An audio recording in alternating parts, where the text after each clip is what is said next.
I love my girlfriend, but her fairytale princess style is starting to make me feel uncomfortable, and I don't know how to bring it up without hurting her. I, 24M, have been dating my girlfriend, 23F, for about 5 months now. We've known each other since college. We were casual friends back then, but we didn't start dating until she graduated. Things have been going really well between us. She's sweet, funny, and ridiculously smart, but there's this one thing I don't quite know how to approach: her princess syndrome. Now, before you picture someone spoiled or entitled, let me clarify, that's not her at all. She's incredibly grounded and works hard at everything she does. When I say princess syndrome, I'm talking about her aesthetic. My girlfriend dresses like a fairytale princess nearly every day. Think long, frilly skirts, lacy blouses, ribbons, and sometimes even tiaras. It's not just her wardrobe, it's her whole vibe. It's unique and undeniably her, and honestly, she pulls it off stunningly. At first, I found it super endearing. It's not every day you meet someone who fully embraces the kind of style and makes it work. But over time, I started realizing just how much of her life revolves around it. She runs a fashion blog with a solid following, and she spends hours every day taking outfit photos, writing posts, linking items, and interacting with her audience. On top of that, she sews her own pieces, either for her own wardrobe or for her Etsy store. It's impressive, but it's also a lot. When we go out together, her outfits draw attention. Sometimes more attention than I'm comfortable with. People stare, some compliment her, and others take pictures when they think we're not looking. I'm not gonna lie, that part really gets to me. I tried to bring it up once, casually asking if she could tone it down a bit when we're out. She said she'd keep it simpler, but all that really meant was skipping the accessories in her hair. I've told her repeatedly that I love her for who she is. I mean it, I wouldn't want her to change entirely. But I can't shake this nagging feeling that people don't see past the outfits to appreciate how smart and kind she is. I had hoped that when she landed her first job in her dream field, her style might shift naturally. Instead, it seems like her boss and coworkers love her look and even encourage it. So here I am, stuck between wanting her to feel free to express herself and worrying that people won't take her seriously. I want to talk to her about finding a balance, but I don't want to hurt her feelings or make her feel like I'm trying to control her. How do I approach this without making her think I don't support her or love the person she is? Relevant comment: sounds like you have to get over your insecurities. This is her hobby, her interest, and she's getting positive reactions. You shouldn't be trying to change her, especially when it was something that initially drew you to her. OP, I guess I'm having trouble seeing clothing as a hobby? I play video games as a hobby, but that doesn't cause strangers to take pictures of me when I'm trying to shop at the supermarket. I get your point that it initially drew me to her, because it did. That's fair. I guess I didn't think that it would be such a constant thing in her life, especially after she graduated. Commenter: so, you love her just the way she is, but you're assuming she'll take that to mean she should change how she is? That doesn't make sense. This is how she is. She enjoys dressing up like this. Shit, she posts outfit photos online because she enjoys it so much. Other people encourage her because they do like how she is. If you don't like the attention, ask her sometime to just go out with you while she's wearing a casual outfit, but keep in mind that she already loves what she's normally wearing. OP, this is my problem. How do I ask her to dress more casually around me without her misinterpreting what I mean again and also not hurting her feelings?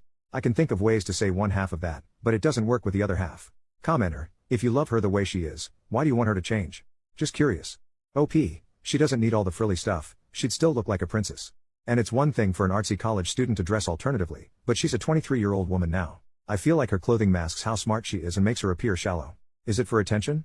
I do think it's an attention thing. She says she doesn't care about what people think about her, but she spends so much time on her blog, replying to comments and such. I kind of doubt it. She also has told me that she loves being approached by little girls while she's dressed up, which definitely makes me think it's about attention. She doesn't dress inappropriately by those standards, she is well groomed and doesn't show much skin. But is it appropriate to wear lacy dresses and flower crowns to the supermarket? Again, it attracts unnecessary attention. Update: 11 days later. I didn't plan on updating, but things changed.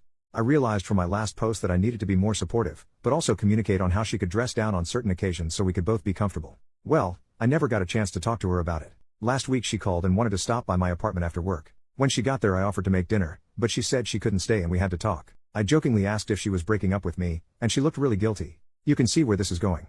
We talked about how we were in different places in life and had different goals for the future. Well, she talked, but I agreed. It was a pretty amicable breakup, even though I felt blindsided. We agreed to stay friends. I've never been dumped before, and it's freaking awful. I'm having trouble with the whole social media thing post-breakup. I want a way to keep in touch with her, but as soon as her relationship status changed, all these alternative-looking guys have been liking her posts and commenting on her pictures. I don't think she's seeing these guys, but it still hurts. My friend already wants to set me up on a date too, but I don't know if it's a good idea. Relevant comment: fickle is the head that wears the flowered lace crown. It was never going to work out anyway. You had some laughs and some good times, enjoy that and move on. OP, I understood some of her reasoning. Mainly, I want to move out of the city once my lease is up, and I wanted her to move in with me. I was worried about long distance. She didn't want to leave the city though. She said something about me being controlling too, but I don't think that's the case at all. Update: 9 years and 8 months later, I stumbled across this account while going through an old email and was shocked to find I could still log in. What surprised me even more was the number of people who had reached out over the years. It's honestly a little embarrassing to relive this breakup almost a decade later. Looking back, it's clear we weren't meant to be. At the time, though, I think I was more upset about being dumped than about losing the relationship itself. Fast forward to now, I'm 33, married to an amazing woman, 31F, and we've been happily together for 4 years. Life is so different, and I've learned a lot, especially about supporting my partner's passions. My wife loves running and baking, and I do my best to encourage her in everything she enjoys. We also have a daughter who's about to turn 3, and one of my biggest hopes for her is that she feels free to express herself however she wants, within safe limits, of course. I do absolutely anything for my family. As for my ex, we're still loosely connected on social media. We don't talk, but we'll occasionally like each other's posts. She's married now, to another woman who also has a unique sense of style. It's not as frilly as my ex's old princess aesthetic, but her photos have this Anne of Green Gables vibe, definitely still unusual, but it suits her well. They live on a farm, and from what I can tell, she seems really happy. It's funny to look back and realize how much things can change in almost a decade. In the end, we both found happiness in our own ways, and I'm genuinely glad for that.